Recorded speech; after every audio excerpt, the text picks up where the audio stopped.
అదే RTV app వార్తల్ని క్షణాల్లో చదివే అవకాశం ఉంటుంది. ఒక న్యూస్ పేపర్, ఒక టెలివిజన్ ఛానల్ మీ చేతుల్లో ఎప్పుడూ ఉంటాయి.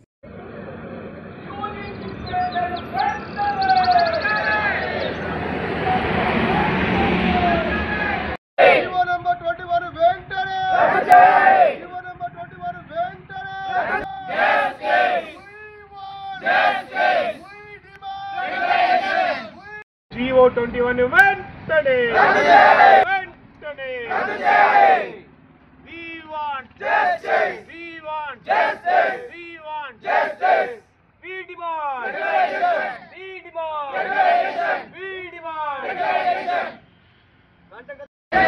we want justice, we want justice, UGC pay scale వెంటనే UGC pay scale వెంటనే 21 వల్ల మా కాంట్రాక్ట్ వ్యవస్థలో ఉన్నటువంటి అసిస్టెంట్ ప్రొఫెసర్లకి ఏ విధంగా ఉపయోగం లేదు. ఇందులో ఉన్నటువంటి ఏబీసీ కేటగిరీలో మొదటి కేటగిరీలోనే మా అసిస్టెంట్ ప్రొఫెసర్లు దాన్ని దాటే ప్రయత్నం లేదు. కాబట్టి మేమందరం కూడా GO 21ని వద్దు అని మేము నిరసన వ్యక్తం చేస్తున్నాము. అదేవిధంగా మా RGKTలో గత 15 సంవత్సరాల నుంచి 10 సంవత్సరాల నుంచి ఈ వ్యవస్థలో పనిచేస్తున్నాము. అందరం కూడా రెగ్యులర్ జీవోలతోటి వచ్చాము.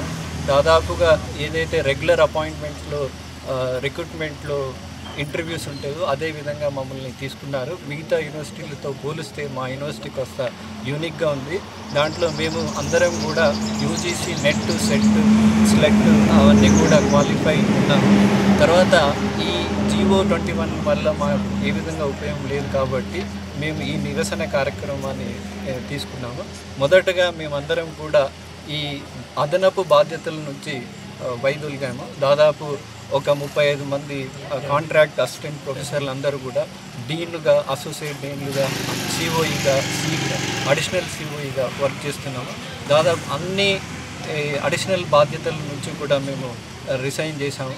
అది మా కార్యక్రమంలో మొదటగా నిన్న చేశాము. ఇది రెండో రోజు. ఈరోజు కూడా అందరం మా క్లాసెస్ను బైకాట్ చేశాము. దాని కంటిన్యూషన్ చేస్తున్నాము. ఇది మొదటగా మేము ప్రభుత్వాన్ని విన్నవించుకునేది ఏంటంటే మమ్మల్ని రెగ్యులరైజ్ చేయమని ప్రభుత్వాన్ని అడుగుతున్నాము.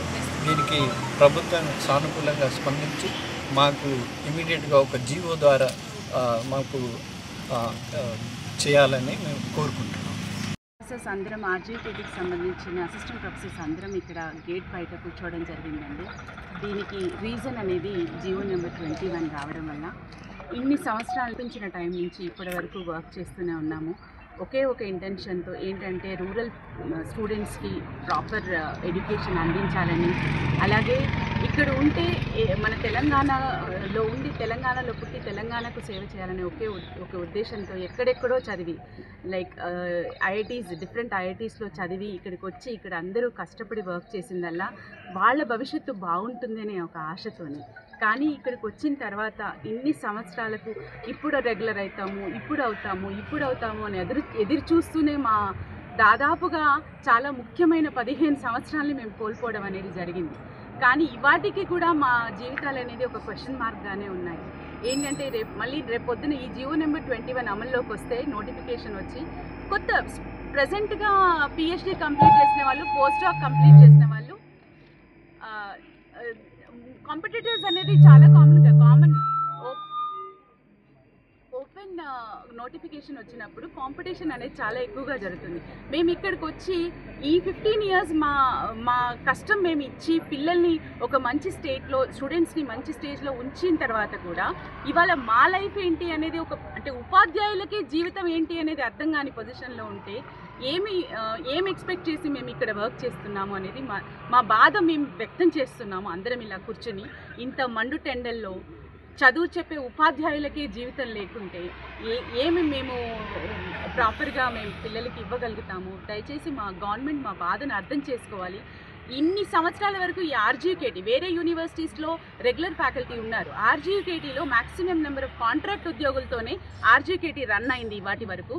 ఈ పొజిషన్లో RGKT ఉంది అంటే మేమందరం కష్టపడి వర్క్ అడిషనల్ రెస్పాన్సిబిలిటీస్ తీసుకొని ప్రతిదీ మా సొంత యూనివర్సిటీ ఇది మేము మొదటి నుంచి ఉన్నాము మా దగ్గర మేమే స్టార్ట్ చేసినాము, మేమే దీన్ని నిలబెట్టాలని కష్టపడి అందరం కలిసి కట్టుగా పనిచేసి ఇన్ని సంవత్సరాల నుంచి చేస్తూనే ఉన్నాం. కానీ ఇవాళ ఈ జీవో రావడం వల్ల మా హోప్ అనేది చాలా దెబ్బతినింది. కాబట్టి దయచేసి ముఖ్యమంత్రి గారు మా బాధను అర్థం చేసుకుని మమ్మల్ని అబ్జార్బ్ చేసుకుని ఫ్యూచర్గా నోటిఫికేషన్ ఇస్తే మాకు ఏ అభ్యంతరాలు లేవు. దయచేసి మేమేమి ఊరికే రాలేదు, proper screening test, proper interviews through వచ్చిన వాళ్ళం. ఎక్కడ కూడా బ్యాక్ డోర్ ఎంట్రీస్ కాదు మేము. కాబట్టి దయచేసి అర్థం చేసుకుని మా అందరినీ ఫస్ట్ అబ్జార్బ్ చేసుకుని రెగ్యులరైజేషన్కి వెళ్ళాలని, నోటిఫికేషన్కి వెళ్ళాలని కోరుకుంటున్నాను. నమస్కారం అండి. ఈరోజు ఈ IIIT బాసరా మెయిన్ ప్రవేశ ద్వారం వద్ద మేము గ్యాదర్ అయ్యి మా నిరసనను జీవో నంబర్ 21కి వ్యతిరేకంగా తెలియజేస్తున్నాము. మేము ఈ IIIT బాసరాలో పనిచేస్తున్నటువంటి 73 మంది కాంట్రాక్ట్ అసిస్టెంట్ ప్రొఫెసర్స్ మేము ఉన్నతమైన అర్హతలు కలిగి ఈ విశ్వవిద్యాలయ అభివృద్ధికి కృషి చేసి విద్యార్థుల బంగారు భవిష్యత్తుకు బాటలు వేస్తున్నాము. ఇది గవర్నమెంట్ యూనివర్సిటీ. ఇక్కడ చదువుతున్న విద్యార్థులు పేద విద్యార్థులు రూరల్ బ్యాక్గ్రౌండ్ నుంచి వస్తారు. వాళ్ళకి ఉన్నతమైన సేవలను అందించి వాళ్ళని ఉత్తమ పౌరులుగా తీర్చిదిద్దుతున్నాము. దానికి నిదర్శనం మీరు గవర్నమెంట్ నిర్వహిస్తున్నటువంటి కాంపిటేటివ్ ఎగ్జామ్లు ఏదైనా తీసుకోండి. రీసెంట్గా జరిగినటువంటి ఇరిగేషన్ డిపార్ట్మెంట్లో జరిగినటువంటి అసిస్టెంట్ ఎగ్జిక్యూటివ్ ఇంజనీర్స్లో 80 మంది చిల్లర IIIT బాసర్ నుంచి వచ్చిన వాళ్ళు ఉన్నారు. అంటే ఇంజనీరింగ్ విద్యకు పేరెన్నికగొన్న సంస్థ IIIT బాసరా. ఈ సంస్థకు పేరు ప్రతిష్టలు తీసుకురావడంలో కాంట్రాక్ట్ అసిస్టెంట్ ప్రొఫెసర్ల కృషి ఎనలేనిది. దయచేసి సీఎం గారు మీకు అధికారులు విషయాలు చెప్పకపోవచ్చేమో కానీ మేము పడ్డ కష్టము మా విద్యార్థులు ఉత్తమ పౌరులుగా ఈ సమాజంలో తీర్చిదిద్దబడి ఉన్నారు. సో దానికి చాలా నిదర్శనాలు ఉన్నాయి. ఏ గవర్నమెంట్ రిక్రూట్మెంట్ చూసినా కూడా మా వాళ్ళు అంటే మన విద్యార్థులు ఉన్నారు. దయచేసి సీఎం రేవంత్ రెడ్డి గారు జీవో నంబర్ 21 వెంటనే వెనక్కి తీసుకొని మమ్మల్ని రెగ్యులరైజేషన్ ఆర్ అబ్జార్ప్షన్ ఒక టైం స్కేల్తో కూడినటువంటి జాబ్ సెక్యూరిటీ అంటే ఉద్యోగ భద్రత మాకు కల్పించాలని మీకు విన్నవించుకుంటున్నాము. దయచేసి ఈ విషయంపై దృష్టి సారించండి. ప్రజాపాలన అని మీరు చెప్పుకుంటున్నారు. ప్రజలపైన మాకు న్యాయం చేసి మీది ప్రజాపాలన అని నిరూపించుకోమని మీకు విజ్ఞప్తి చేస్తున్నాము. ఇక్కడ ఉన్న ప్రతి ఒక్కరు కూడా అంటే ఎస్పెషల్లీ కాంట్రాక్ట్ అసిస్టెంట్ ప్రొఫెసర్స్ ఎలా అంటే post doctoral from foreign countries నుంచి ఉన్న వాళ్ళు ఉన్నారు. ఇప్పుడున్న మా అసోసియేట్ డీన్ గారు అదనపు బాధ్యతల నుంచి వైదొలిగి ఉన్నారు. అలాగే మేము కూడా అదనపు బాధ్యతలు మాది టీచింగ్ ప్రైమరీ రెస్పాన్సిబిలిటీ కాబట్టి దాన్ని వదిలేసి నిన్ననే అదనపు బాధ్యతలకు రాజీనామా సమర్పించినము. ఈ యూనివర్సిటీని మా సమస్య తీరకపోతే మాత్రం యూనివర్సిటీని స్తంభింపజేస్తాం సార్. అటువంటి పరిస్థితి దయచేసి తీసుకొని రాకండి. సో ఇది మా సమస్య, ప్రజా సమస్యలాగా మేము చేయదలుచుకోవట్లేదు. దయచేసి స్పందించండి. అంతకుముందు చేసిన associate dean doctor Pavani madam గారు కూడా IIT ఢిల్లీ నుంచి PhD పొంది ఉన్నారు. అంతకుముందు ఉన్న డాక్టర్ దేవరాజు గారు కూడా ఇటలీ నుంచి పోస్ట్ డాక్టరల్ చేసి ఉన్నారు.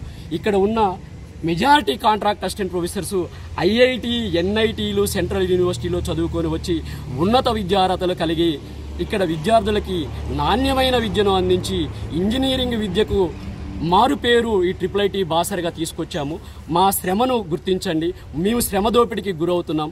దయచేసి మా బాధను, మా ఆవేదనను, మా రోదనను అర్థం చేసుకోండి. మాకు అన్యాయం జరుగుతుంది సార్. మాకు న్యాయం మీరు మాత్రమే, అనగా ముఖ్యమంత్రిగా ఉన్న మీరు మాత్రమే మాకు చేయగలరు సార్. మేము ఈ తెలంగాణ గడ్డపైన నీళ్లు, నిధులు, నియామకాలనే నినాదంతో ఇక్కడ రెగ్యులరైజ్ ఈ సంస్థలో చేరితే రెగ్యులరైజ్ అవుతాం, మాకు ఒక బంగారు భవిష్యత్తు ఉంటుందని మేము ఇక్కడ ఒక్కరిగా వచ్చి మ్యారేజ్కి ముందు ఇక్కడికి వచ్చాం. మ్యారేజ్ అయింది, ఇద్దరమైనాం. ఇప్పుడు పిల్లలతో 4 చిల్లర ఉన్నాం. అన్ని యూనివర్సిటీలో కూడా ఇదే సమస్య ఉన్నది సార్. 1200 కుటుంబాలు జీవో నంబర్ 21 వలన రోడ్డున పడే ప్రమాదం ఉన్నది. మమ్మల్ని అలా రోడ్డున పడేయకుండా, ఎందుకనంటే మేము విద్యావేత్తలుగా ఉన్నాము, విద్యను అందిస్తున్నాము. మా కృషి ఎనలేనిది. దయచేసి మా కృషిని గుర్తించి మాకు న్యాయం చేయాలని మీకు సవినయంగా వేడుకుంటున్నాం. రేవంత్ రెడ్డి గారు మాకు న్యాయం చేయండి. Thank you very much. మరిన్ని వీడియోస్ కోసం ఛానల్ ని సబ్స్క్రైబ్ చేయండి. లేటెస్ట్ అప్డేట్స్ కోసం వాట్సాప్ ఛానల్ ని ఫాలో చేయండి. అండ్ లింక్ డిస్క్రిప్షన్ లో ఉంది.